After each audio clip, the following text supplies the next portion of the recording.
기도드리시겠습니다. 우리의 모든 것 되시는 하나님 아버지, 지난 한 주 동안 저희들을 지켜주시고 복된 안식일을 맞아 주님 앞에 나오게 하심을 감사드립니다. 아멘. 거룩한 안식일 주님의 은혜를 사모하여 나왔사오니 우리의 예배를 받아주옵소서. 아멘. 지금까지 지켜주시고 붙들어주신 하나님, 우리가 지나왔던 삶들이 하나님의 은혜가 아닌 것이 없습니다. 하나님의 사랑이 저희들을 감싸주심을 시시때때로 느끼며 감사드립니다. 아멘. 앞으로도 저희들 삶 속에서 말씀을 가까이 하고 기도를 생활하여 하나님을 더 알게 하시고 하나님과 더 가까워지는 삶을 살게 하옵소서. 아멘. 하나님, 새로운 교회 건축을 앞두고 있습니다. 하나님 뜻 안에서 아름답게 지어질 수 있도록 모든 것이 합력하여 선을 이루게 하여 주시옵소서. 아멘. 성가대의 찬양으로 주님께 기쁨 드리게 하옵시고 온 성도가 마음을 합쳐서 찬양의 가사대로 하나님께 고백할 수 있게 하옵소서. 아멘. 말씀 증거하시는 목사님께 성령의 두루마리를 입혀 주시옵소서. 아멘. 듣는 성도들에게는 마음이 옥토가 되어서 하나님 말씀을 잘 듣고 그 말씀이 마음판에 새겨질 수 있도록 은혜를 부어 주시옵소서. 아멘. 예배 가운데 하나님 은혜를 주셔서 마치는 시간까지 저희들에게 기쁨으로 인도하시고 말씀의 은혜를 충만케 하여 주시옵소서. 아멘. 예수님의 이름으로 감사하며 기도합니다. 아멘.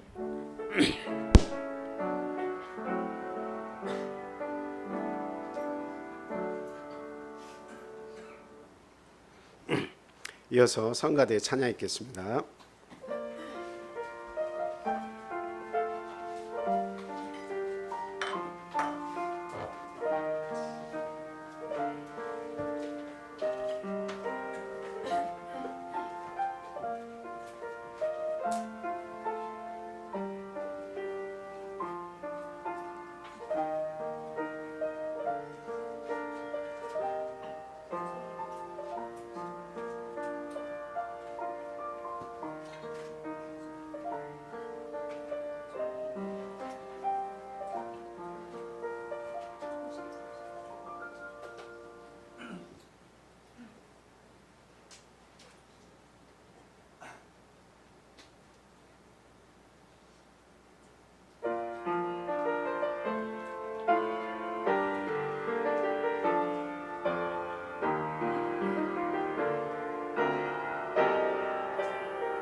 할렐루야.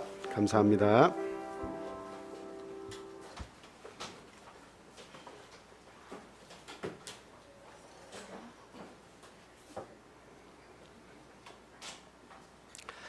예수 그리스도 이름으로 하나님 말씀 전하겠습니다.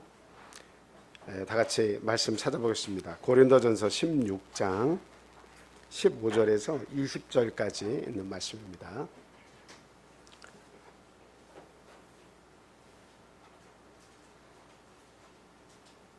현정민 집사님께서 읽어주시겠습니다. 형제들아, 스데바나의 집은 곧 아가의 첫 열매요 또 성도 섬기기 위로 작정한 줄 너희가 아는지라. 내가 너희를 권하노니 이 같은 사람들과 또 함께 일하며 수고하는 모든 사람에게 순종하라. 내가 스데바나와 부두나도와 아가이고가 온 것을 기뻐하노니 그들이 너희의 부족한 것을 채웠음이라. 그들이 나와 너희 마음을 시원하게 하였으니 그러므로 너희는 이런 사람들을 알아주라. 아시아의 교회들이 너희에게 무난하고 아굴라와 브리스가와 그 집에 있는 교회가 주 안에서 너희에게 간절히 무난하고 모든 형제도 너희에게 무난하니 너희는 거룩하게 입맞춤으로 서로 무난하라. 아멘. 오늘 말씀을 통해서 하나님의 마음을 시원케 하는 사자라는 제목을 가지고 같이 은혜를 나누는 시간 갖도록 하겠습니다. 저희들이 이렇게 교회 생활을 하면서 이렇게 많은 부류의 사람들을 이렇게 만나잖아요.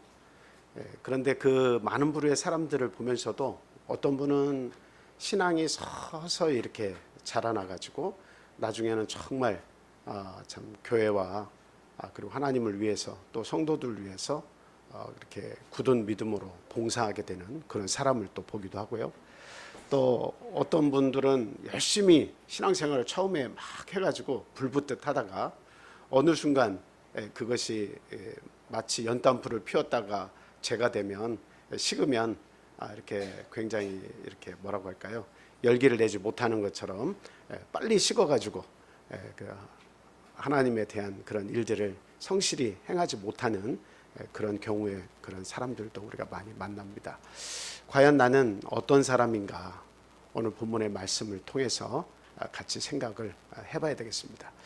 물론 옆에 있는 우리 많은 성도님들은 그러지 않으리라고 이렇게 생각을 합니다만 오늘 본문의 말씀 속에 나와 있는 것처럼 사람을 시원케 하는 그런 사람이 있어요. 뭔가를 하나를 부탁을 해도 두 개, 세 개를 알아서 해주고 또 그 사람의 마음 또 간지러운 부분을 이렇게 긁어줄 수 있는 그런 사람이 분명히 있습니다. 근데 반대로 또 어떻게 보면 상대방의 마음을 어둡게 만들거나 또 굉장히 답답하게 만드는 또 안타깝게 만드는 그런 경우에 그런 사람들도 있다라고 하는 것을 우리가 살면서 많이 경험을 하게 되죠. 과연 나는 참 상대방의 마음을 시원케 하는 사람인가? 또 신앙 안에 들어왔을 때도 이 신앙 안에서 교회 생활을 하면서 과연 지도자를 시원하게 하는 사람인가? 정말 이 교회 위해서 내가 헌신하면서 하나님을 기쁘게 하는 사람인가?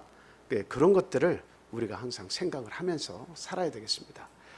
참 저도 반성이 많이 되는 사람 중에 하나인데요. 시원케 하는 일들도 뭐 살다 보면 없지 않아 있겠지만 참 하나님에 대해서 또 교회에 대해서 또 우리 성도들에 대해서 그와 같은 시원케 하는 마음을 드리지 못한 그런 부분들이 많다고 하는 것을 참 이 자리를 통해서 말씀을 드리며 반성을 해봅니다. 저와 여러분도 오늘 이 말씀 바울 사도가 해주시는 이 말씀을 통해서 참 우리 하나님과 교회에 덕을 세우고 또 하나님의 마음과 또 이 말씀을 주시는 바울 사도와 그리고 주변에 있는 많은 성도들과 이웃에게 참 시원케 함을 끼치는 그런 성도들로 거듭 태어날 수 있기를 예수님의 이름으로 축원을 드립니다. 고린도전서 이 16장은 성도들을 향한 바울 사도의 사랑이 잘 나타나 있는 그런 장입니다. 바울 사도는 이방인의 그 사도가 되어가지고 많은 교회를 개척하면서 평생을 죽음의 많은 고비들을 넘어가면서 하나님의 말씀을 이렇게 전한 사람이죠. 그래서 그 교회의 그 평균을 위해서 애를 쓴 사람이다 이렇게 말씀을 드릴 수가 있습니다. 그건 뭐냐면 어려운 교회들을 보면 이 교회 저 교회를 다 돌아다니면서 그 연약한 교회를 돕도록 힘쓰고 편지를 쓰고 참 그 어떤 교회 하나하나도 정말 낙심하지 않게 하려고 바울 사도는 이리 뛰고 저리 뛴 그런 하나님의 귀한 일꾼이었다 이렇게 말씀을 드릴 수 있어요. 그래서 바울 사도 자신이 하나님의 마음을 시원케 하기 위해서 자신의 일생을 보낸 사람입니다. 물론 그가 예수 그리스도를 알지 못하고 깨닫기 전까지는, 그가 하나님이라는 사실을 알기 전까지는 참 하나님이 보실 때는 안타까운 그런 사람이었을 겁니다. 근데 그 예수 그리스도가 하나님이라는 사실을 깨닫고 난 이후부터의 그의 삶은 어떤 삶으로 변화가 되었습니까? 완전히 하나님의 뜻과 마음을 알고 그 마음에 흡족한 그런 하나님의 마음에 흡족한 삶을 드리는 그런 삶을 산 사람이었다라고 하는 거죠. 그래서 지금 바울 사도가 이 편지를 보내면서 고린도 교회 편지를 보내면서 나와 성도들에게 그 마음을 시원케 하는 그런 교회 성도들이 있다라고 하는 사실을 이야기하면서 그 교회의 많은 성도들을 소개하면서 참 이렇게 그 문안 인사를 하고 있는 내용들을 봅니다. 과연 이 고린도 교회 사람들이 어떤 일을 이렇게 하는 중이었을까요? 예루살렘 교회에 참 가난한 그런 자들을 돕기 위해 연보를 했습니다. 그러니까 바울 사도는 그것을 지금 요청을 하고 있는 거죠. 아시아의 모든 교회들을 통해서 이 예루살렘 교회의 가난을 극복할 수 있고 그 어려운 시기를 이겨낼 수 있게 하기 위해서 바울 사도는 많은 성도들의 그 도움을 구하고 있습니다. 근데 그거에 동참을 해줬다라고 하는 사실이죠. 그리고 또 하나님과 교회를 위해 수고하는 그런 지도자들에 대해서 선대하고 그리고 복종할 것을 또 당부를 하고 있습니다. 이런 내용으로 볼 때 바울 사도 자신도 하나님의 마음을 시원케 하는 사람이었고, 그리고 바울 사도가 하나님의 일을 이렇게 참 대신해서 하는 그 가운데 있어서 자기를 돕고 자기가 하는 하나님의 일을 위해서 힘쓰는 많은 자들에 대해서 이렇게 마음을 시원케 하는 사람들, 그런 성도들이 있다는 것을 편지를 통해서 이렇게 나타내고 있다라고 하는 사실입니다. 과연 우리는 하나님과 교회와 또 지도자들과 또 성도들에게 또 이웃들에게 시원한 마음을 안겨주고 있는 그런 삶을 사는지 우리는 분명히 생각을 해봐야 되겠습니다. 그래서 오래도록 하나님 안에서 또 교회 안에서 우리 성도들 안에서 기억에 남는 그런 성도가 돼야겠다 하는 겁니다. 저도 이렇게 목회를 20년 넘게 해오다가 보니까 참 그 어느 교회 이렇게 하면 그 교회에서 떠오르는 성도도 있어요. 물론 다 기억을 하죠. 어느 교회의 성도건 그 뭐 수십 명이 됐던 몇십 명이 됐던 얼굴이 다 떠오르죠. 그런데 그 마음속에 사무치도록 감사한 사람들은 어느 교회 하면 이렇게 탁 이렇게 떠오릅니다. 정말 그 목회자의 마음을 이렇게 이해해주고 그 간지러운 부분을 긁어주고 그리고 항상 협력하고 그리고 모든 헌신을 아끼지 않고 다 해준 그런 사람들이 이게 어느 교회 하면 이렇게 다 떠오릅니다. 그래서 마음으로 진심으로 감사하고 또 하나님께 그분을 기억하면서 기도하는 그런 마음들이 자발적으로 이렇게 생깁니다. 우리는 이 군산 참빛교회 이렇게 하면 참 누군가에게 마음속에서 뜨겁게 떠오르는 그런 성도들이 다 되어야겠습니다. 하나님을 사랑하고 교회를 위해 봉사하고 우리 성도들의 아픈 마음들을 잘 다스려 줄 수 있는 그런 삶을 우리가 살 때 누군가에게는 반드시 정말 그것이 너무도 마음 시리도록 그립고 감사하고 그리고 참 감격을 주는 그런 삶을 이렇게 참 살 수 있을 겁니다. 그런 분들이 기억에 오래도록 남아요. 우린 그런 사람이 꼭 되어야겠다 하는 말씀을 드립니다. 과연 하나님을 시원케 하는 사람에 대해서 성경은 어떻게 이야기하고 있는가라고 하는 사실이에요. 바울사는 나와 우리 성도들의 마음을 시원케 하는 사람, 그 사람들에게 문안 인사를 하고 있는 그 내용이 오늘 본문의 말씀이지만 다른 성경에서는 어떻게 이 마음을 시원케 하는 사람들에 대해서 어떤 표현을 하고 있는지 한번 찾아볼게요. 먼저 첫 번째로 충성된 사자라고 그렇게 이야기하고 있습니다. 자, 잠언 25장 13절 말씀 우리 다 같이 한번 찾아서 읽어보겠습니다. 자, 시작. 충성된 사자는 그를 보낸 이에게 마치 추수하는 날의 얼음 냉수 같아서 능히 그 주인의 마음을 시원하게 하느니라. 아멘. 하나님의 마음을 시원하게 하는 사람 이렇게 제가 제목을 안 정하고 하나님의 마음을 시원케 하는 뭐라고 뒤에 썼죠? 사자라고 이렇게 얘기했습니다. 사자가 뭐예요? 사자. 1번 어흥 하는 그 사자. 2번 보냄을 입은 자. 보통은 생각할 때 충성된 사자 그러면 용맹스럽고 정말 그 교회에 충성을 하는 그런 사자같이 살라는 이야기인가 이렇게 생각을 할 수도 있겠습니다만 이 사자는 보냄을 입었다라고 하는 뜻입니다. 보냄을 입었다. 그래서 사자라고 하는 그것은 굉장히 중요한 단어예요. 이 세상 많은 사람들이 살고 있지만 수십억 명의 이 지구에서 살고 또 죽어나가고 새로운 생명이 태어나면서 끊임없이 살지만 정말 많은 사람들은 보냄을 입었다는 사실을 알지 못하고 살고 죽어갑니다. 보냄을 입었다는 사실을 알지 못해요. 그 말은 뭐예요?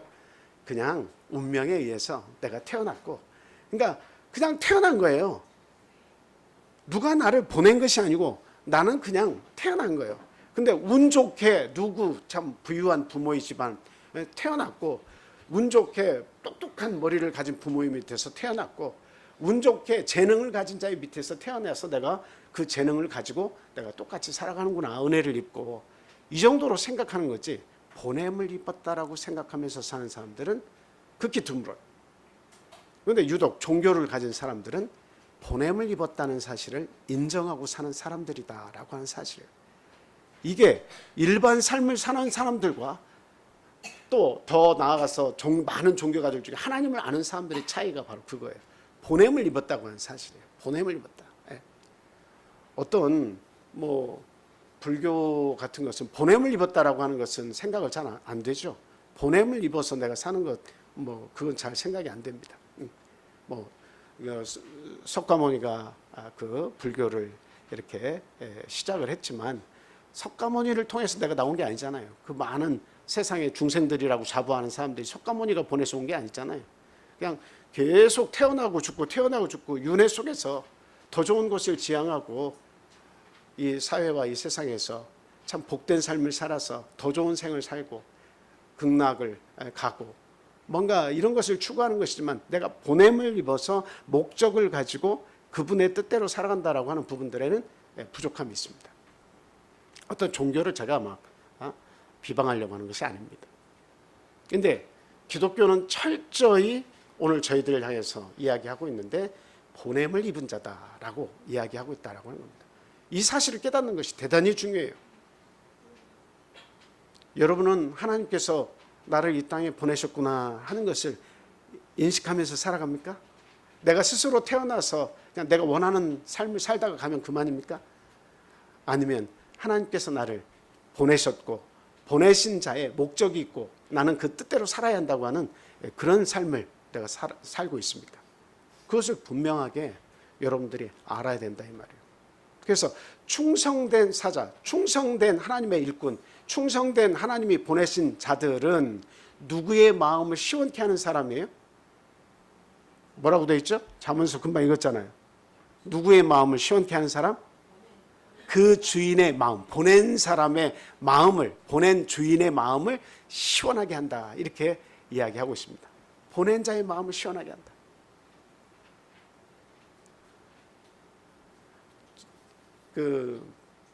우리 자녀들을 항상 생각하는데 그 말씀 그 앞에 거 그대로 찾아놔 주세요. 우리 자녀들을 생각하는데 우리 자녀들도 한번 잘 생각해 봤어요. 물론 저희들이 우리의 자녀를 이렇게 낳고 싶다 해서 이런 자녀를 낳은 게 아니죠. 순전히 뭐예요? 하나님의 계획 속에서 또 나와 내 조상들이 살아온 삶의 그 모습 속에서 만들어진 것을 하나님이 보내셔서 받은 거예요.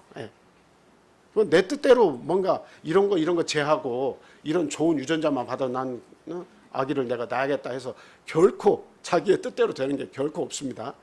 하나님이 그 조상의 많은 삶을 보시고 그들이 이룬 살아간 모든 삶의 그런 모습을 합쳐가지고 나에게 준 것이 그게 결과물이에요. 하나님께서 계획하신 모든 것이 그 속에 들어있을 뿐입니다. 그런데 우리의 자녀들이 내 것은 아니지만 우리는 항상 우리의 자녀를 이 땅에 태어나게 하고 나서는 항상 마음속으로 당부를 하는 거죠. 이렇게 살았으면 좋겠다. 이런 목표를 가지고 살았으면 좋겠다. 내가 산 삶보다 더 나은 삶을 살았으면 좋겠다. 이런 것들을 끊임없이 이야기하면서 삽니다. 그런데 그 자녀들이 그 부모의 마음을 시원케 하는 그런 자녀도 있고 그런 부모의 마음을 역행해서 살아가면서 그 부모의 마음을 어둡게 하는 그런 자녀들의 삶도 있다고 하는 것을 우리들이 살면서 많이 경험을 하게 됩니다. 그래서 우리가 직접 보내지는 않았지만 우리의 그 모습을 간접적으로 경험을 하면서 참 이 부모의 마음을 시원케 하는 자녀들을 보면 가장 살아있는 것이 감사하고 기쁘고 행복하고 그렇지 않습니까? 하나님의 마음도 마찬가지예요. 우리 인생을 이 땅에 내보내면서 자기를 인정하지 않고 하나님을 일부러 잊으려고 하고 하나님을 찾는 자도 없고 다 죄 아래서 모두 다 하나같이 그런 죄인이 되었다라고 하는 그 사실을 하나님이 보실 때에 얼마나 하나님이 안타깝고 답답하시겠습니까? 하나님의 마음을 시원케 하는 자를 찾는다 하는 것은 참 가뭄에 콩나듯이 여기저기서 보일 뿐이에요. 하나님은 답답하신 거예요. 그런데 바울 사도와 같은 사람 또 참 성경에 많은 하나님의 뜻을 성취하기 위해서 애를 쓴 헌신하는 많은 자들을 보면서 하나님이 그런 자들이 나올 때마다 어때요? 참 내가 인간을 이 땅에 만들어 놓은 것이 너무나 참 기쁘다. 이렇게 하나님이 하시지 않겠습니까? 예. 우리의 목표가 바로 그거예요. 보낸 자다라고 하는 것을 잊어서는 안 된다는 거예요. 나를 만들고 보내신 자를 잊는다고 하는 것은 그것은 하나님을 배반하는 행위다라고 하는 겁니다. 네. 참 왔다가 가는 인생은 얼마나 불행할까요? 지금은 자신은 모르지만 그냥 노세 젊어서 노세 늙어지면 못 노나니 하면서 나에게 주어진 인생 즐겁게만 살다 가면 그만이지 모두에게 다 잊혀지는 인생. 그러나 마지막 심판이 있다고 하는 사실을 우리가 분명히 두려운 마음으로 인식을 해야 돼요. 마지막 하나님이 기억하시고 나를 건져주시면 이것보다 더 큰 은혜가 어디 있겠습니까? 그래서 우리는 보내신 자, 나를 보내신 자를 기억해야 됩니다. 그리고 그 주인을, 나를 보내신 그 주인의 마음을 어떻게 해요? 시원하게 해드릴 수 있는 그런 삶을 반드시 살아내야겠다는 사실입니다. 그래서 지금 13절에 보니까 충성된 사자는 그를 보낸 이에게 마치 뭐와 같다고 얘기합니까? 추수하는 날에 얼음 냉수 같다. 이런 얘기를 합니다. 네. 얼음 냉수. 우리 지금은 이제 그런 모습들을 보기가 참 어려운데요. 지금 뭐 추수 때가 돼도 사람들이 안 보여요. 그렇죠? 그냥 기계를 가지고 다 추수를 해버리니까 사람들이 안 보여요. 근데 저희 어릴 때만 해도 우리 어르신들도 다 기억할 거예요. 어릴 때만 되더라도 논길을 이렇게 지나가면서 학교를 가든 돌아올 때든 이렇게 보면 거기에서 그냥 점심 때 되면 판이 벌어지죠. 예. 그리고 또 중간중간에 참을 이렇게 마련해가지고 또 먹고 마시는데요. 그때 보면 이 참 얼음을 큰 거를 하나 든 동동주 막걸리를 이렇게 주전자에다가 큰 주전자 갖다 놔가지고 작은 주전자에다가 몇 개 따라가지고 막 날릅니다. 그러면 몇 사람씩 모인 그곳에서 그것을 따라가지고 이렇게 막 마시면 크 하면서 마지막 이렇게 쫙 한번 닦는 그 모습들 기억나시죠? 대리만족이 돼요. 거기를 지나가면 야 얼마나 참 시원할까. 목마르고 그 뙤약볕에서 그 모를 심고 이제는 막 좀 휴식을 취하면서 맛있는 것도 먹는데 그 참 한 잔의 막걸리를 드시는 그 어른들을 보면 그냥 이 모습을 쫙 보면 시원하다 그러면 그냥 막 대리만족이 돼요. 시원하겠다. 그렇죠? 그리고 어머니를 따라서 시장에 이렇게 제가 어렸을 때 그 시장에 서면 대전역 앞에 큰 시장이 섰는데 거기에 가면 항상 말씀드리잖아요. 그 보리차 막 얼음이 이렇게 큰 네모난 큰 얼음을 유리상자 안에 넣고 이게 그 이렇게 해서 물이 올라와 가지고 그 밑에서 계속 얼음을 타고 내려가게 만들어 놓은 거예요. 물이 막 움직여 가지고 얼음을 위에 뒀다가 내려가고. 근데 그 오차를 팔아요. 보리차. 그래가지고 그거를 한 잔 어머니가 이렇게 사주시면 어머니께서 이렇게 드시도 않아요. 저한테 주시면 그 하나 착 한 잔을 마시면 여기를 착 내려가면서 순간 가슴이 찡하면서 이게 잘 안 내려가는 듯해요. 너무나 차가워가지고.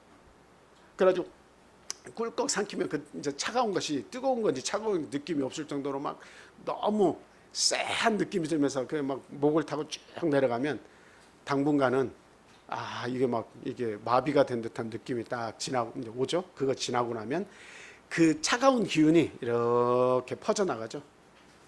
그러면 그 무더위를 잊으면서 그 순간 20-30분은 그 더운 걸 몰라요. 너무나 차가우니까 머릿속에서는 덥다는 인식을 사라져버리잖아요.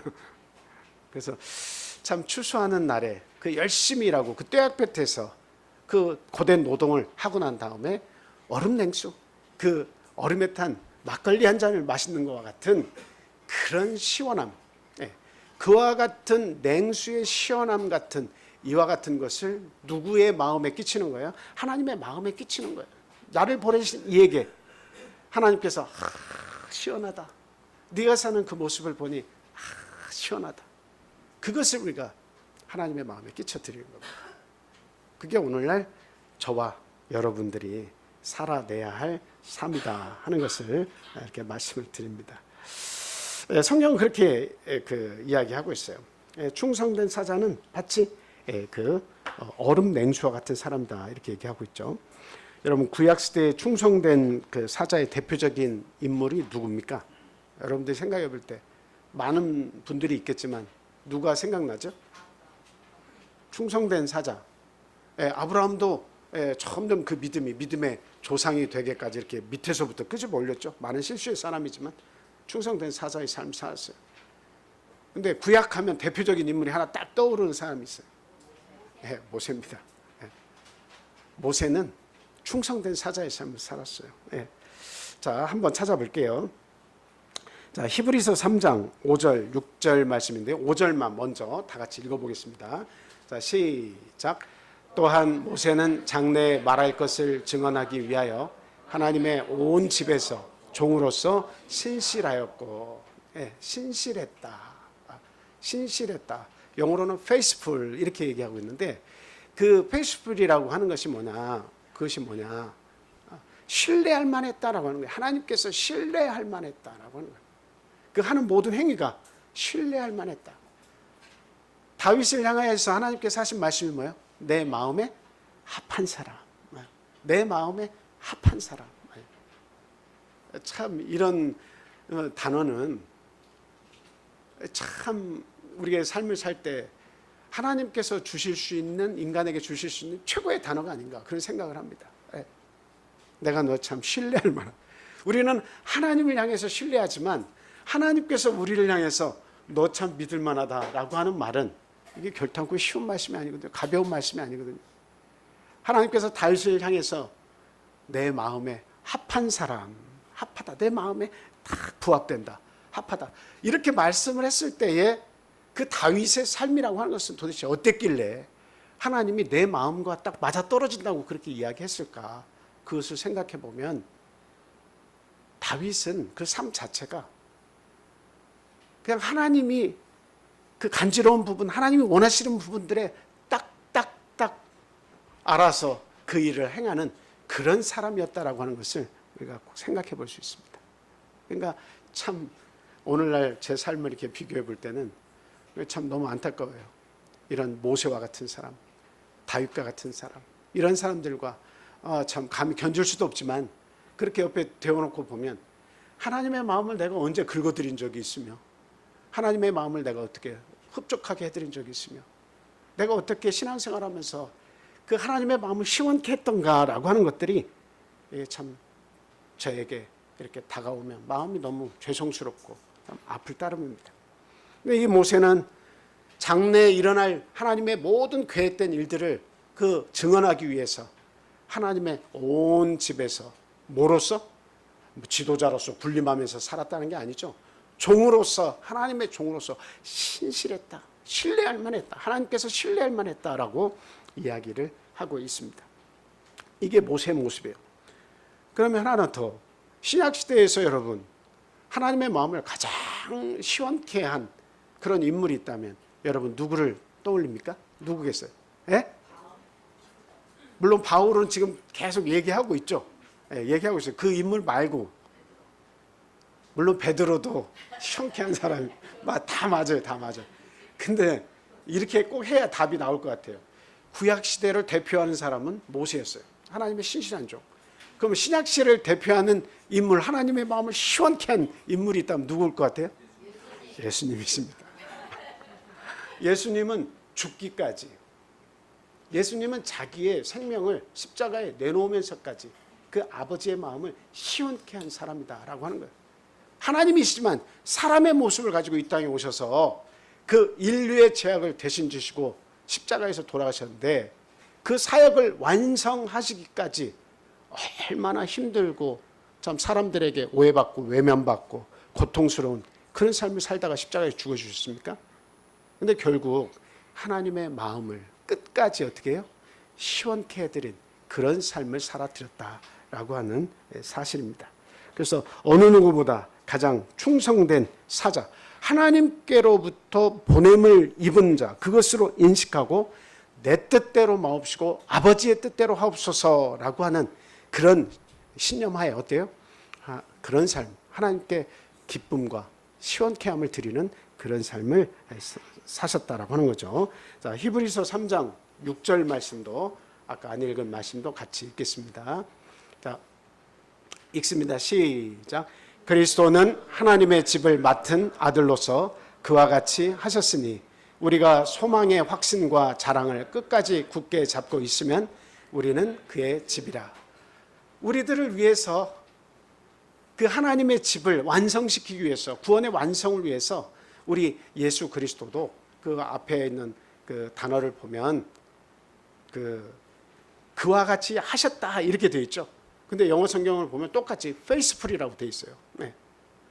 하나님을 신뢰하게 하셨다라고 하는 거예요. 하나님의 마음을 신뢰할 수, 하나님이 그를 신뢰하게, 하나님을 신뢰하는 마음으로 하나님의 뜻을 따라서 살았다라고 이야기를 하고 있습니다. 과연 우리가 우리 교회를 섬기며 성도를 섬기고 또 내 직장이나 학교 생활이나 내 주변의 삶 속에서 많은 사람들을 신뢰하면서 또 그 마음을 시원하게 해주는 그런 삶을 우리는 살고 있습니까? 한번 말씀마다 반복적으로 생각을 해보시기 바라요. 그리고 우리가 이제 예수님 이후에 예수님 당시도 마찬가지고 보면 그 충성된 사자의 모습을 가지고 성경에 이렇게 등장하는 인물들이 중간중간에 있어요. 뭐 다 말씀을 드릴 수는 없지만 이런 사람이 있다는 걸 소개해 드리겠습니다. 마태복음 21장 1절에서 4절 말씀입니다. 한번 읽어주세요.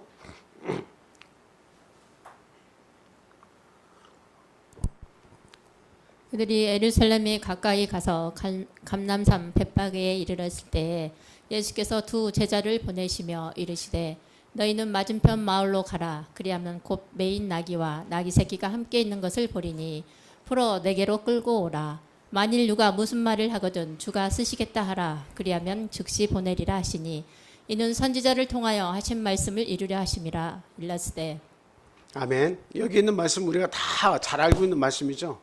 예, 여기에 있는 핵심이 뭐예요? 우리가 항상 거의 암기하고 있는 듯한 그런 말씀이 하나 있죠. 3절에 뭐라고 되어 있어요? 주가 쓰시겠다 하라. 이게 참 쉬운 말이기도 하고 어려운 말이기도 합니다. 이게 참 쉬운 말이기도 하고 어려운 말이기도 해요. 쉬운 말이다. 이건 왜 쉬울까요? 주가 쓰시겠다 하라. 이게 쉬운 말일 때는 왜 쉬운 말로 들리겠습니까? 지금 나귀하고 나귀 새끼를 가지고 있는 저 집은 이 말씀을 예수님이 해서 상대방이 가서 그 나귀 새끼를 끌고 오죠. 그랬을 때 주가 쓰시겠다 하라 했을 때 그 상대의 마음은 지금 쉬운 말로 들려요? 어려운 말로 들려요? 어렵게 들려요? 잘 생각하고 말씀하셔야 돼. 그냥 예수님은 그 사람을 보내면서 야, 거기 나귀 새끼가 메어있는데 그냥 풀어가지고 와. 도둑도 아니신데, 도둑이 아닌데 예수님은 그냥 풀어오라고 했어요. 그냥 가져가면 도둑이잖아요. 근데 도대체 어떤 집이길래 예수님은 거기에 가서 그냥 풀어오라고 그렇게 얘기하셨어요? 근데 혹시나 누군가가 누구신데 그걸 가져가십니까? 라고 한다면 주가 쓰시겠다 하라 이 말만 하면 된다고 지금 말씀하고 있잖아요. 근데 이 말씀이 그 주인에게 어렵게 들리는 말일까요? 쉽게 들리는 말일까요? 예? 쉽게 들리는 사람이기 때문에 예수님이 그냥 가져와라고 얘기하신 거예요. 쉽게 들리는 거예요. 예. 만약에 오늘날 여러분들에게 여러분들이 가장 소중하게 여기는 이조 백자가 하나 집에 이렇게 있는데 제가 제 아들을 시켜서 야, 그 집에 가가지고 그 백자 좀 하나 가져와. 그래서 이제 그 집에 가서 똑똑똑 아무개 집사님 아무도 없네 문은 열려 있고 들어가가지고 백자를 이렇게 딱 가지고 오는데 그 집사님 오셔서 지금 자네 뭐 하는 건가? 왜 그걸 가져가? 이렇게 얘기하면 아버지가 쓰시겠다고 하는데요. 그렇게 하면 여러분 그게 쉬운 말입니까? 어려운 말입니까? 여러분 그 집사님에게 쉬운 말이 어려운 말이에요. 이게 그렇게 어려워요? 어려운 말이죠. 근데 그분이 저를 신뢰하고 있다면 목사님께서 뭔 일이 있어가지고 이조백자를 저렇게 가져가셔야 되지? 저를 정말 신뢰하고 있다면 그 자식이 가서 그거 가지고 가 너무나 신뢰의 관계가 너무나 돈독한데 이유가 있겠지. 주가 쓰시겠다가 하라가 아니고 아버지가 쓰시겠다 하는데 저와의 관계가 너무 돈독해서 신뢰라고 했을 때 알았다. 이렇게 보낼 수 있는 사람이라면 그 집사님은 어떤 분이에요? 제가 아버지가 쓰시겠다라는 그 말을 전달을 했을 때 그 말이 어려운 거예요? 쉬운 거예요? 쉬운 사람이에요. 근데 신뢰 관계가 없으면 어려운 거예요. 예수님께서 아무 얘기도 안 하시면서 그냥 가지고 오라는 것은 그 사람과 예수님과의 관계가 어떻다는 것을 이야기한 겁니까? 아주 어떻대요? 아주 그 마음이 합한 사람과 같이 그냥 100이면 100 내가 얘기하면 모든 것이 다 응해줄 만한 그런 사람이라는 것을 예수님이 아시기 때문에 주가 쓰시겠다 이 한 마디만 하면 된다고 얘기하신 거예요. 이 말이 쉬운 사람이에요. 오늘날 이 말씀 우리가 깊이 인식을 해야 됩니다. 주가 쓰시겠다라는 건 모든 보냄을 입은 자에게 하나님께서 하실 수 있는 말이다라고 하는 것을 우리가 알아야 돼요. 주가 쓰시겠다라는 이 말씀을 나에게 해주셨을 때 과연 나는 이 말이 어려운 말인지 쉬운 말인지 그것을 한번 생각해 보셔야 됩니다. 그냥 하나님께서 주가 쓰시겠다 하라 하고 우리에게 가장 소중히 여기는 보물리로 나귀 새끼를 만약에 끌어가신다면 주가 쓰시겠다 하라 했을 때 아이고 이건 안 됩니다. 이건 안 됩니다. 내가 키우는 강아지가 있으니까 강아지는 돼도 이건 안 됩니다. 안 됩니다. 이렇게 어렵게 하나님의 말씀을 받을 것인지, 아니면 하나님께서 무엇을 선택하시든 주님이 쓰신다고 하면 이유가 있겠지.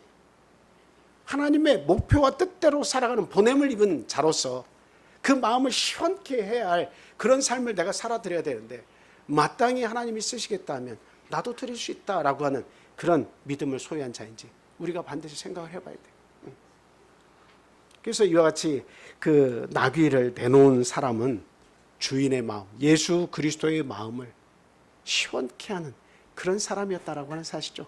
예수 그리스도께서 만왕의 왕이요, 이 이스라엘의 왕이요, 모든 만민을 구원하는 그 구원 역사를 이 나귀 타고 예루살렘 성에 입성하는 그 영광의 자리에 나귀 새끼를 내놓은 그런 자가 된 거예요. 얼마나 감사합니까? 결국 어떤 축복을 받았을 것인가? 그분은 지금 이 땅에 존재하지 않지만 그 하늘에서 얼마나 큰 상급을 얻을 것인가? 주님이 쓰시겠다고 그 마음에 합한 마음으로 주님의 기대에 부응한 그런 사람들은 과연 하나님이 어떤 상급을 주실 것인가? 이게 상상을 해볼 수가 있어요. 참 위대한 사람이다, 그런 생각이 듭니다. 예. 그 다음에 바울 사도는 또 이렇게 이야기합니다. 로마서 16장 3절 4절 말씀 보겠습니다. 자, 같이 읽겠습니다. 시작. 너희는 그리스도 예수 안에서 나의 동역자들인 브리스가와 아굴라에게 문안하라. 그들은 내 목숨을 위하여 자기들의 목까지도 내놓았나니 나뿐 아니라 이방인의 모든 교회도 그들에게 감사하니라. 이방인의 모든 교회도 그들에게 감사한다라고 하는 내용을 통해서 이 브리스가와 아굴라가 어떤 삶을 살았나라고 하는 것을 다른 말이 없어도 구체적으로 어떤 일을 했다는 걸 우리가 모르더라도 어떻게 인식을 할 수 있습니까? 이방인의 모든 교회도 그들에게 감사한다라고 하는 것은 브리스가와 아굴라가 어떤 삶을 살았다는 거예요? 모든 교회들에게 선한 영향력을 끼친 삶을 살았다라고 하는 거예요. 그러니까 바울 사도가 그 어떤 요구를 해도 브리스가와 아굴라는 그 바울 사도의 마음을 시원케 하고 바울 사도의 그 간지러운 부분들을 정말 긁어주는 사람이었는데, 심지어 뭐까지도 내놓을 정도로 그렇게 살았다는 거예요. 바울 사도의 복음을 전도하는, 이방인에게 복음을 전도하는 바울 사도의 목숨을 위해서 뭐까지도 내나요? 이 부부가 자기들의 생명까지도 내놓을 정도로 그렇게 뜨겁게 자기를 지지하며 그 복음 사역을 돕는 그런 삶을 살았다. 그러니까 바울 사도는 브리스가와 아굴라, 아까 고린도 전서 16장에서도 읽었지만 브리스가와 아굴라도 거기 등장을 하잖아요. 그러니까 브리스가와 아굴라는 잊을 수 없는 사람인 거예요. 바울 사도의 마음속에는 자기의 마음을 항상 시원케 해주는 사람으로 기억을 하고 있는 겁니다. 아, 거기 브리스가와 아굴라, 참 내 일생이 다 지나가고 있지만 영원히 잊을 수 없는 사람, 하나님의 일을 함에 있어서 내 마음을 시원케 한 사람, 그렇게 바울 사도는 기억을 하고 있는 겁니다. 그래서 참 자기들의 목까지도 내 생명을 위해서 다 내어놓은 사람인, 그래서 복음 사역을 그 브리스가와 아굴라 때문에 모든 아시아에 있는 많은 교회들에게 어떻다는 거예요? 그들의 힘을 힘입어, 그들의 도움을 힘입어 어때요? 복음 사역을 더 왕성하게 할 수 있었다. 그러므로 모든 교회도 그들에게 감사한다고 그렇게 이야기를 하고 있습니다. 이렇게 마음을 시원케 한다고 하는 것을 우리가 좀 이 말씀을 통해서 인식을 해야 돼요. 자꾸 인식을 해야 돼요. 그리고 또 하나님의 이 성경 말씀 속에 그 많이 우리를 시원케 하는 사람들의 표현을 이렇게 보면 하나만 더 말씀드릴게요. 로마서 16장 6절에서 12절 말씀 한번 보겠습니다. 6절 읽고 12절 읽겠습니다. 자, 다 같이 6절 시작. 너희를 위하여 많이 수고한 마리아에게 문안하라. 자, 12절입니다. 자, 시작. 주 안에서 수고한 드루베나와 드루보사에게 문안하라. 주 안에서 많이 수고하고 사랑하는 버시에게 문안하라. 누구나 우리가 교회 오면 수고를 하죠. 수고를 합니다. 수고 안 하는 사람은 없어요. 교회에서 뭐 하다못해 휴지를 하나 줍는 것도 수고하는 것이요. 우리 성도들에게 물 한 잔 떠드리고 차 한 잔 대접하는 것도 수고하는 것이고, 수고한다라고 하는 것은 모두가 다 교회에 오면 수고를 하죠. 이웃에게나 또 직장에서나 수고를 다 합니다. 근데 어떤 사람들은 수고 자체를 안 하려고 하는 사람도 있어요. 내 몸이 힘들어서 그냥 이왕이면 좀 이것은 다른 사람이 할 것이라고 생각을 하고 적극적으로 참여 안 하는 그런 사람도 있어요. 그런데 반대로 더 나아가서 수고하는 정도가 아니라 성경에서 말하는 그 마리아라고 하는 인물이나 저 마지막 12절에서 나타난 인물을 통해서 우리에게 얘기하고 있는 그 수고는 어떤 수고예요? 많이 수고했다라고 하는 거예요. 많이 수고했다. 그러니까 그 말은 뭐냐면 수고하는 것이 몸에 밴 사람이다라고 하는 거예요. 수고하는 것이 몸에 뱄다라고 하는 거예요. 우리는 종종 어떤 수고를 할 때 처음에는 달게 하지만 시간이 지나면서 왜 내가 이 수고를 해야 되나 이런 생각을 할 때가 많아요. 왜 하필은 나지? 아무도 안 남고 왜 내가 마지막까지 일을 해야 되지? 나도 앞에서 수고를 같이 했는데 또 나에게 남은 몫이 왜 내가 또 이것까지 수고해야 돼? 왜 이것까지 수고해야 돼? 라고 하는 일들이 계속 나타날 때 나중에는 달게 수고하는 것이 아니라 쓰게 수고를 하는 거예요. 아, 참 이 일이 쓰다, 힘들다 이렇게 되는 거예요. 그런데 마리아는 어때요? 너희를 위해서 많이 수고했다. 너희는 교회입니다. 성도들입니다. 그 성도들을 위해서 많이 수고했다는 거예요. 이건 내가 맡은 한 가지, 두 가지만 하는 것이 아니라 사람이 없으면 내가 그곳에 가서 수고했다는 거예요. 여기서도 필요하면 내가 수고했다는 거예요. 어디서든 보이지 않는 곳에서 많이 수고했다는 거예요.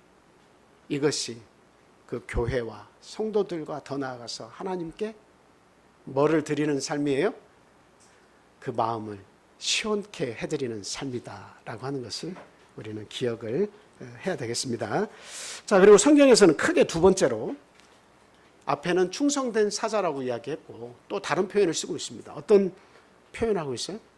새벽 이슬 같은 주의 청년 이렇게 얘기하고 있습니다. 새벽 이슬 같은 주의 청년이다. 예.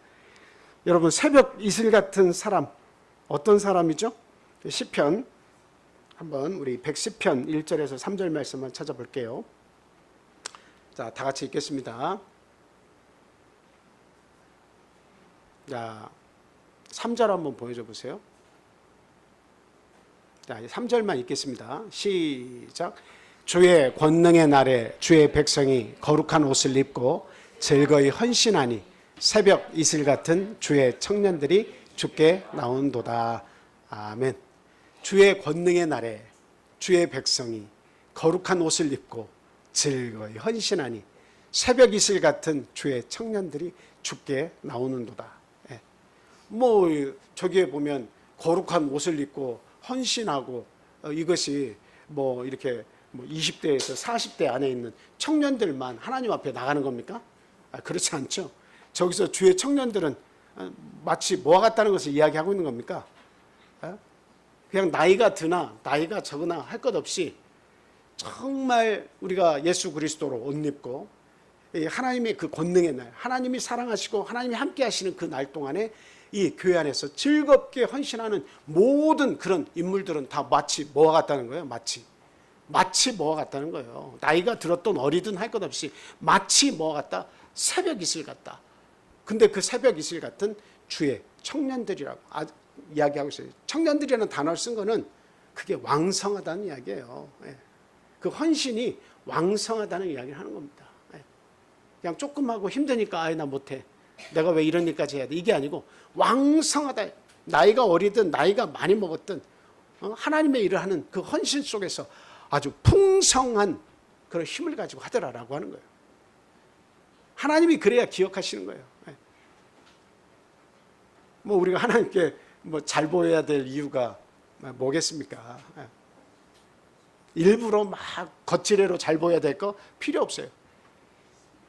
마태복음 마지막에 보면 양의 무리와 염소의 무리를 마태복음 25장 이렇게 얘기를 하는 그 가운데서 보면 하나님께서 심판하실 때 어떻게 돼요? 내가 막 귀신도 쫓아냈고 배고픈 자들도 다 내가 헐벗은 자도 내가 지원해주고 다 했는데 하나님은 아니라고 자꾸 얘기하니까 답답한 거죠. 그 염소의 물이었어요. 하나님 앞에 막 가식적으로 잘 보일 필요 없어요. 하나님이 아셔요.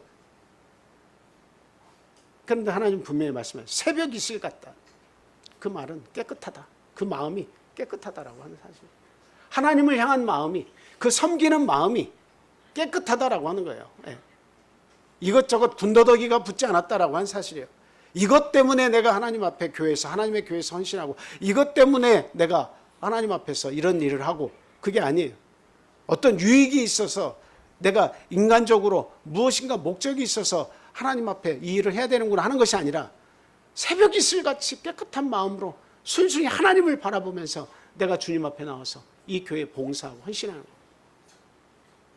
그리고 왕성하다는 이야기입니다. 그 헌신이 왕성하다는 이야기예요. 네, 전 요즘에 느끼는 것이, 저는 40대 중반까지도 생각은 늙지 않는다 이렇게 생각을 했습니다. 여전히 40대 중반인데 마음은 항상 청년 같다고 생각했어요. 20대 항상 막 20대 왕성했을 때 그 마음을 내가 가지고 있다 이렇게 생각을 했어요. 근데 나이가 어느덧 이렇게 자꾸 들다 보니까 지금 50대 중반이 딱 되고 나니까 나의 생각도 나이를 먹는구나. 내 생각도 늙는구나. 그게 자꾸 생각이 들어요. 자꾸 뭘 포기하게 돼요. 뭔가를 자꾸 포기하게 돼요. 그리고 무리 없는 삶을 살고 싶다라고 하는 것이 자꾸 마음속에 이렇게 들어와요. 그리고 과거에 막 그 정말 젊었을 때 교회 일을 할 때는 앞뒤 안 재고 막 했는데 지금은 그런 의지가 없어요. 막 뜨겁게 뭔가를 막 계획하고 해봐야겠다. 그냥 부딪히지 말자. 우리 성도들과 부딪히지 말자. 그러면서 한쪽으로는 이게 나의 삶일까? 이런 것들을 계속 반문하면서 사는데도 불구하고 그렇게 젊었을 때의 사람들과 성도들과 부딪히면서라도 하나님의 일은 끝까지 해야 돼라고 하면서 밀어붙였던 그런 것들이 이제는 생각도 나이가 늙어가지고 타협이 아니라 그냥 내려놓게 되는 거예요. 이게. 겉으로 여러분들이 보실 때는 안 부딪히고 좋을지 모르지만 제가 생각할 때는 참 속상해요. 제 나이를 먹으면서 마지막까지 하나님의 일에 그런 열정을 더 가져야 되는데 새벽 이슬 같은 주의 청년들처럼 내 삶도 내 생각도 늙지 않고 그렇게 풍성한 열심으로 하나님의 일을 살아드려야 되는데 그것이 요즘 하나씩 꺾이고 있다는 사실을 생각해 볼 때 마음이 참 괴롭습니다. 이 말씀을 통해서 우리가 바로 다시 새 힘을 얻어야겠어요. 독수리가 날개쳐 오름같이 우리가 그리스도 안에서 새 힘을 입어서 그리스도 안에서 새 삶을 살 수 있도록 복음의 진보를 가져야 할 때다. 저 이 말씀 드리려고 제가 그 말씀을 드린 거예요. 자꾸 낙심되고 자꾸 포기하게 되고 자꾸 일로부터 멀리 떨어져서 힘 안 들이고 숟가락을 푸고 싶고 자꾸 이렇게 되는 우리의 삶, 나태해져가는 이 삶을 다시금 새롭게 생각을 바꿔서 해야겠다. 그래서 하나님은 당신의 마음을 시원케 하는 사람에 대해서 뭐라고 표현해요? 새벽 이슬 같은 깨끗한 마음을 가진 왕성한 주의 청년들이 누구께 나오는도다? 자기를 부르신 우리 주님 앞에 나온다라고 이야기를 하고 있습니다. 여러분 구약시대에 모세를 이렇게 잘 생각하실 수 있어요. 그 모세의 후계자가 누구죠? 여호수아였습니다. 이렇게 훈련되고 유능한 믿음의 지도자 밑에는 항상 훈련되고 유능한 후계자가 나옵니다. 그래서 그 모세가 보여준 삶을 그대로 살아준 삶이 누구예요? 사람이 바로 여호수아입니다. 또 갈렙입니다. 그런데 이 여호수아 갈렙이 그 출애굽에 동참을 했고 40년의 광야 생활을 하고 그리고 나서 가나안 땅에 들어가서 지도자의 삶을 살죠. 모세는 못 들어가도 지도자의 삶을 계속 살죠. 그때 어떤 말을 했는지 한번 우리 생각을 해보겠습니다. 자, 여기 여호수아 14장 10절에서 12절 말씀입니다. 자, 우리 같이 한번 읽어보겠습니다. 시작. 이제 보소서 여호와께서 이스라엘이 광야에서 방황한 이 45년 동안을 여호와께서 말씀하신 대로 나를 생존하게 하셨나이다. 오늘 내가 85세로 돼 모세가 나를 보내던 날과 같이 오늘도 내가 여전히 강건하니 내 힘이 그때나 지금이나 같아서 내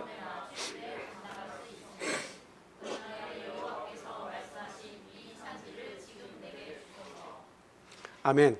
지금 12절 말씀을 우리가 보고 그 다음에 앞에 보면 모세가 나를 보내던 날과 같다라고 하는데 그 나이를 이야기하고 있어요. 나이가 지금 몇 세입니까?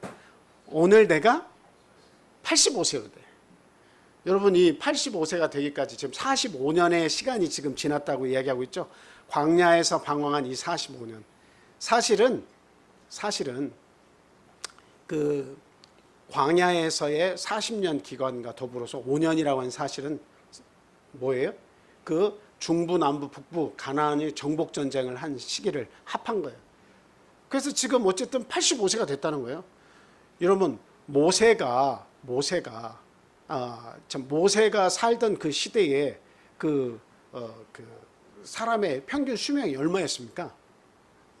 모세가 시편에서 한 이야기를 여러분 잘 아시죠? 모세는 120세를 살았지만 강건하면 몇이라고 모세가 얘기했어요? 70이요? 강건하면 몇이에요? 80이에요? 70이에요? 10살이 큽니다, 이 차이가. 강건하면 80이라고 그랬어요. 강건하면 80. 그럼 강건하지 못하면 대충 몇 세라고 하는 것을 알 수 있어요? 그 앞에 70세가 나오죠? 보통 70세 산다는 거예요. 근데 강건하면 80이라고 얘기했어요. 근데 지금 모세가 그 이야기를 하고 있는데 이 모세의 후계자 갈렙은 지금 뭐라고 얘기하는 거예요? 지금 내 나이가 85세라는 거예요. 근데 여전히 강건하다고 이야기하고 있어요. 근데 강건하다고 하는 이야기를 하면서 그 자기가 맨 마지막에 다 땅을 분배를 하고 나서 그 험악한 산지를 어떻게 하는 거예요?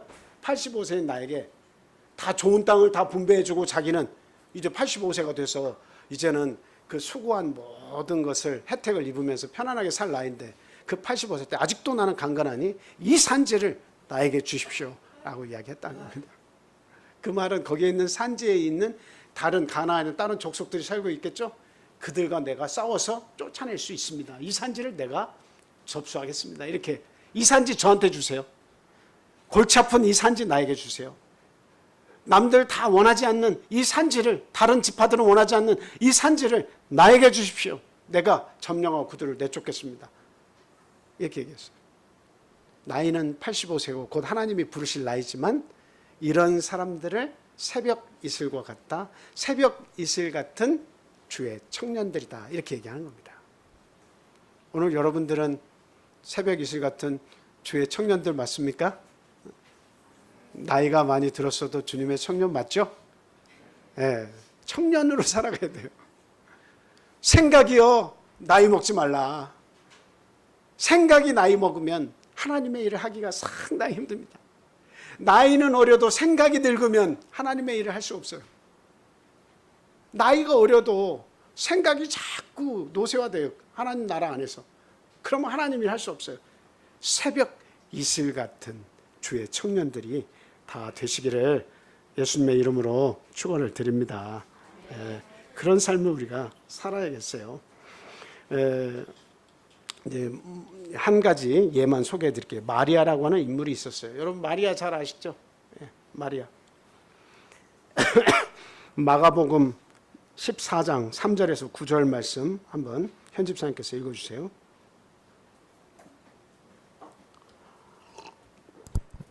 예수께서 베다니 나병 환자 시몬의 집에서 식사하실 때 한 여자가 매우 값진 향유 곧 순전한 나드 한 옥합을 가지고 와서 그 옥합을 깨뜨려 예수의 머리에 부으니 어떤 사람들이 화를 내어 서로 말하되 어찌하여 이 향유를 허비하였는가. 이 향유를 300데나리온 이상에 팔아 가난한 자들에게 줄 수 있겠도다 하며 그 여자를 책망하는지라. 예수께서 이르시되 가만 두라. 너희가 어찌하여 그를 괴롭게 하느냐. 그가 내게 좋은 일을 하였느니라. 가난한 자들은 항상 너희와 함께 있으니 아무 때라도 원하는 대로 도울 수 있거니와 나는 너희와 항상 함께 있지 아니하리라.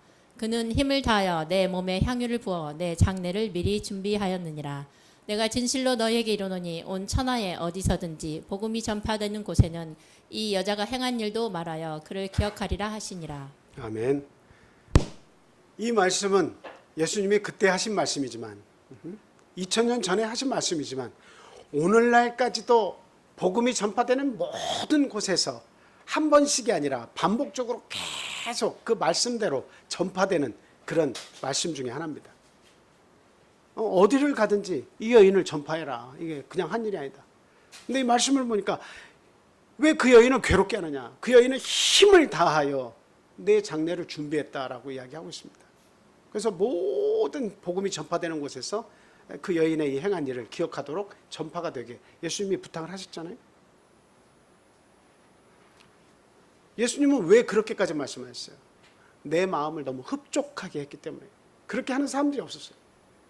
근데 그 마리아가 하는 행동을 옆에서 보면서 멍청하다고 이야기하고 답답하다고 이야기하고 지혜롭지 못하다고 얘기한 사람들은 그 여인의 이 행위를 어떻게 판단하는 거예요? 어려운 일, 있을 수 없는 일로 판단하는 거야. 예수 그리스도를 위해서 하는 모든 일들이 왜 그렇게까지 해야 돼? 라고 판단하는 사람들. 왜 그렇게 네가 수고하고 왜 그렇게 네가 그 십자가를 져야 돼? 왜 그 어려운 일을 꼭 왜 네가 해야 돼? 라고 하는 거예요. 그러니까 어려운 일이 같이 지금 마리아와 함께 있으면서 예수님을 쫓는 무리에 속해 있는 사람 안에서조차도 어때요? 어려운 일로 보는 사람이 있고 정말 시집을 갈 때 지창금처럼 가지고 가야 하는 300데나리온의 어마어마한 그 지창금 수천만 원 되는 그 지창금을 깨뜨려 가지고 예수님의 발에 푼 이 모습을 상상할 때 어떤 사람에게는 기가 막힐 어리석은 일이지만 예수님이 보실 때는 너무도 고귀한 일을 했다는 겁니다. 이 마리아가 한 행위를 뭐로 우리가 표현할 수 있어요? 새벽 이슬과 같은 예수님을 믿는 그 마음이 순수하다는 겁니다. 어떤 중간에 뭐가 자기의 이익과 예수님께 바라고 싶은 뭔가가 끼어가지고 뭐 있는 게 아니에요. 뭘 어떻게 해주세요가 아니에요. 그냥 예수님의 그 복음의 말씀을 순수하게 이해해서 아주 깨끗한 마음으로 예수님의 죽음을 예비하고 싶은 거예요. 예수님이 그것의 마음에 내 마음에 합하다라고 하는 거죠. 주의 새벽 이슬과 같이 주의 마음에 아주 합한 그런 사람이다라고 하는 것을 예수님이 말씀을 통해서 가르쳐 주시고 전파하라고 말씀을 하고 있는 겁니다. 예. 그래서 저희는 오늘 이 말씀을 이렇게 참 잘 들었죠. 말씀을 통해서 오늘 우리에게 주시는 그런 말씀이 뭡니까? 예수님은 하나님의 독생자로서 이 땅에 오셔가지고 십자가에 죽으시면서까지 어때요? 하나님의 마음을 가장 시원케 한 삶을 살아드렸어요. 바울 사도 역시 또 예수 그리스도가 하나님이심을 깨닫고 난 이후부터는 하나님의 마음을 가장 시원케 해드리려고 그 죽음과 맞서 싸워서 복음을 전파한 삶을 살았어요. 그리고 그 바울 사도를 돕는 많은 교회와 그 성도들 역시도 바울 사도는 뭐라고 표현하는 거예요? 나와 성도들을 시원케 하는, 성도들의 마음을 시원케 하는 사람이라고 칭찬을 했습니다. 무난했죠. 예. 오늘 이 글을 읽은 저와 여러분도 어떤 삶을 살아야겠습니까?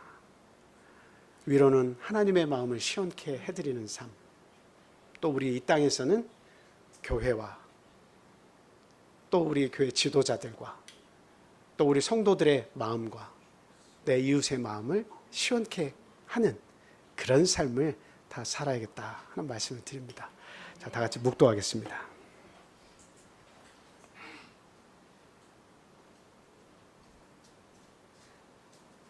할렐루야. 아멘.